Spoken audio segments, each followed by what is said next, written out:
hari ini membuat aksi hanya karena satu fakta yang tak terbantahkan. Ialah fakta 93.300 hektar hutan kami dikuasai oleh elit semata. Konyol dengan hutan di Danau Gayo pada tahun 2042, ketika pengelolaannya saja terus seperti ini. CSR tidak pernah jelas, hasil hutan tidak pernah jelas. Semuanya hanya untuk elit saja.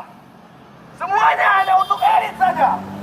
Perampok, pencuri hutan-hutan di Tadi kita bersama teman-teman dari Gayo Merdeka melakukan aksi menuntut Prabowo kembalikan tanah hutan yang dikelola oleh PT TAHL di Danau Gayo. Di mana itu, Pak?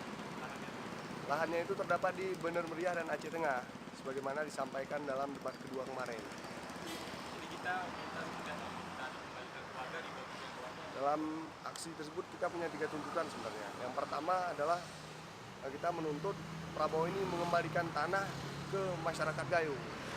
Di Gayo itu ada istilah hutan adat. Kita ingin 93.300 hektar hutan yang dikelola oleh THL ini dikembalikan kepada masyarakat menjadi hutan adat. Ini warga bisa digunakan buat apa, Bang? Agar kemudian masyarakat Gayo yang tidak punya lahan bisa berkebun di sana.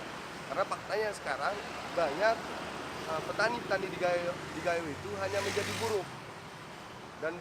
Dan menjadi buruh di tanah agraris adalah sebuah penjajahan. Makanya oleh sebab itu kami menuntut Prabowo untuk mengembalikan tanah tersebut kepada masyarakat Gayo.